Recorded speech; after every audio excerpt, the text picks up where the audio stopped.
Hey everyone, so today I wanted to talk about something that affects not only me personally, but lots of people, and that's chronic illness. In 2011, I was diagnosed with an autoimmune disease called Sjogren's syndrome. Now, Sjogren's syndrome is one of many autoimmune diseases, and we're seeing people get diagnosed more frequently than ever right now. So you may be familiar with some other autoimmune diseases, for example, like rheumatoid arthritis or lupus. There are quite a few. So it's not uncommon for people to face these challenges, and today I wanted to talk about what my journey is or has been, and also different ways to deal with chronic illness. So even though some people may not have an autoimmune disease, you may be dealing with chronic illness, and these are illnesses defined that illnesses that you're living with on a long-term basis. So I live with Sjogren's syndrome every day, and I have continued to find a way to make a life and make a career and make the best life out of it. It isn't always easy, but that's a part of the challenge, and I wanted to talk about this and share all of this with you today. Okay, so some of the hallmark symptoms of Sjogren's syndrome is dry eyes and dry mouth. So that's one of the differentiators between Sjogren's and lots of other autoimmune diseases. So with autoimmune diseases, some of the typical symptoms are joint pain and fatigue. So those are symptoms that you can also get with Sjogren's syndrome. Those are symptoms that I experience with Sjogren's syndrome. But those extra special friends that come along with it are dry eyes and dry mouth. So you may say, how does that affect your life? So for example, for vision, it's very difficult for me to wear contact lenses. My eyes are just too dry to wear those. Some people experience dryness to the point where they have to plug their tear ducts. Now you would say, oh, well, tear ducts would help, right? But your eyes are so dry that your tear ducts continue to run and run and run. So you're constantly crying. And so you have to plug those in order to stop that symptom from going.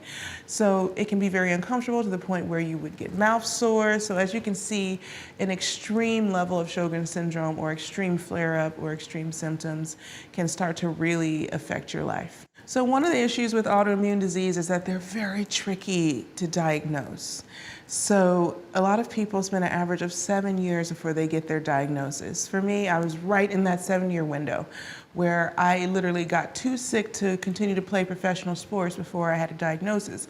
Now, of course, I felt off and I would go to the doctor and say, I don't feel great. And especially someone like me who's really in touch with their physicality, because it's so important. I need everything to be 100% hopefully to do my best on the court.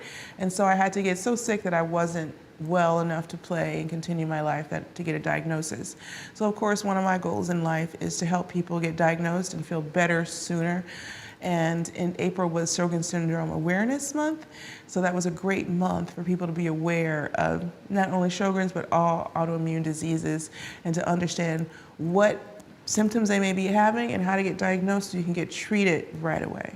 So for me, what I do for myself to combat my own symptoms, there's some pretty basic things, right?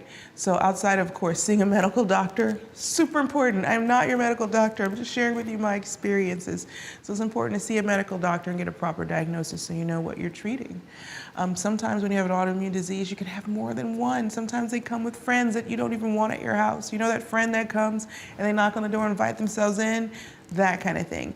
So sometimes they do come with friends, so you may be living with more than one autoimmune disease and you want to get properly diagnosed so you can treat them.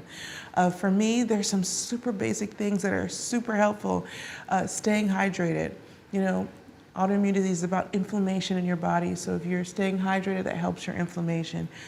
Getting enough sleep. I know it sounds basic, but when you don't have enough sleep, that's when our body starts to trigger and our immune system is not being refreshed and restored. Sometimes sleeping can be an issue with autoimmune disease. If you're having joint pain, it can be very difficult to sleep in the night. So being able to treat some of those symptoms like joint pain and other things, some of your pain levels is also very important. So that way you can be able to do things like get a good night's sleep and continue hopefully with your regular day. Having a healthy diet is super important. So if you are out there and you're already not feeling well and you're starting to eat things that are not healthy, lots of sugar, lots of processed foods that are not really actually energizing your body, because let's keep it basic. Energizing your body is important. It's just like if you go and put the wrong gas in your car's not going to run. So it's the really same concept with your body. Go ahead and add lots of fruits and vegetables and grains. That's also going to help with that inflammatory process that your body is going through. That's going to help you a ton, super important. Also, supplementation can really help.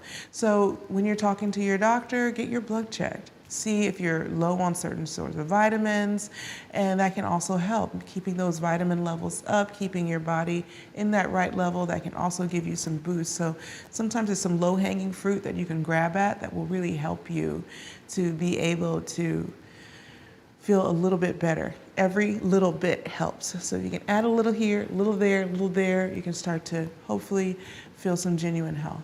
So one thing that I would say, a little advice, and this really helped me when going through chronic illness, when you're dealing with issues that you're not used to, when you can't be who you want to be because you're being held back by your physical health, is remember that everything counts, and being able to do even something is better than nothing. There are some days where you can't do anything, and that day won't be every day. There were days where I just wasn't able to train the way I wanted to, and I couldn't run, or even if I could only run for 5 minutes, I thought that's better than no minutes. You know, and as a high-level athlete, most athletes can run longer than 5 minutes. But if that's all I had that day, I said it'll all add up. If I can do 5 minutes today and 10 minutes tomorrow, and even the next day it's no minutes, it'll all add up. So think about the things you can accomplish, and instead of what you can't accomplish. And that's what I started telling myself. Just think about the things you can accomplish and don't be afraid of what you can't. And that started to help me to see the glass as half full instead of half empty or completely dry. Autoimmune diseases are characterized by flare-ups. So you can go through periods where you feel okay, and then you can go through periods where you have a flare-up, where suddenly your symptoms come on like gangbusters and you're feeling awful. So obviously, how to know when you have a flare-up? You're gonna actually feel bad. So unfortunately, that's the only way to describe it, that you aren't gonna be feeling your best, and you're gonna feel a marked difference between how you feel on a baseline level and then how you feel at that point. So a flare-up can mean like intense joint pain. A flare-up can mean intense fatigue, and depending on the autoimmune disease, it can have different symptoms. So that's why it's important to know exactly what your category is, or if you're dealing with obviously other chronic illnesses too, then you need to talk to your doctor. Now, sometimes your baseline level can also not always be great as well. So you've got to pay attention to how you're feeling and what that is, so that way you can communicate that with your doctors, and that way you can be able to tell them how you're feeling on a baseline level, and then when you're having a flare-up.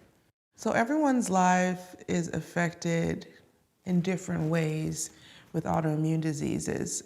For me, my life was affected that it really obviously affected my work and my profession. I wasn't able to play tennis anymore, and even before I had to completely stop, and I was out of the game for maybe 9 months. I also had challenges playing my best tennis, and I didn't know why. So of course that was frustrating, especially when you have a high expectation of yourself, really high standards, and you aren't able to meet those. That can be very challenging and frustrating. So of course, how it affects you, first of all, is very frustrating, especially when you are experiencing limits and you can't do everything that you wanted to do before. Also, I had to learn how to pace myself. So that was important. My life doesn't involve a lot of pacing, but there are certain things that I have to do. I really should get sleep. I've learned how to not read emails at night. Just don't read them, read them in the morning. So I've made some different rules for myself to hopefully help my stress level. And I don't think I follow those rules the way I should, but I'm working on it. What else? Especially in the beginning, I really had to learn how to rest. I think there were points where I would just push myself so much that I would literally crash and couldn't get up. I literally couldn't get up. So I had to learn how to stop doing that and stop getting to the crash, so that way I didn't reach the point where, I couldn't get out of bed. So I think there's certain people, obviously you can have so much joint pain that it's very difficult to dress yourself.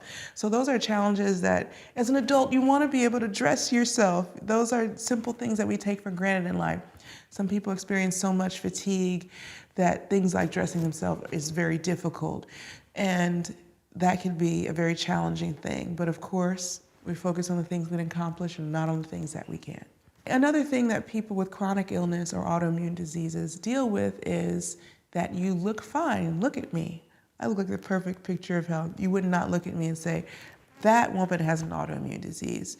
So I think a challenge that people deal with all the time is, you look fine, you must not be sick. And you're gonna deal with some people who aren't able to understand what you're going through. But what's important to understand is that you don't need everyone to understand. It's important, hopefully, for your close family and for your family members to support you. That's extremely important. If you aren't getting that support, you're gonna have to go to those close people in your family or family members who do support you.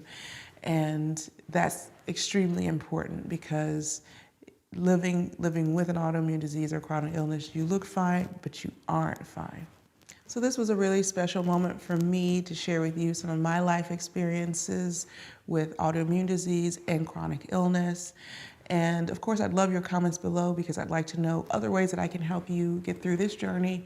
If you're dealing with it, or if someone that is in your life is dealing with it, or someone that you love, please let me know, because I want to be able to provide content that is really empowering for you.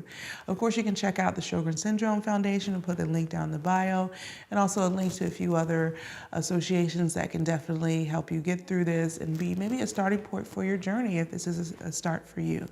So obviously, I hope you are well. And if you are not well, I hope that you are able to deal with it and be able to get the help that you need. I hope this will help. And I love you guys, and I'll see you next week. And please, please, please take care.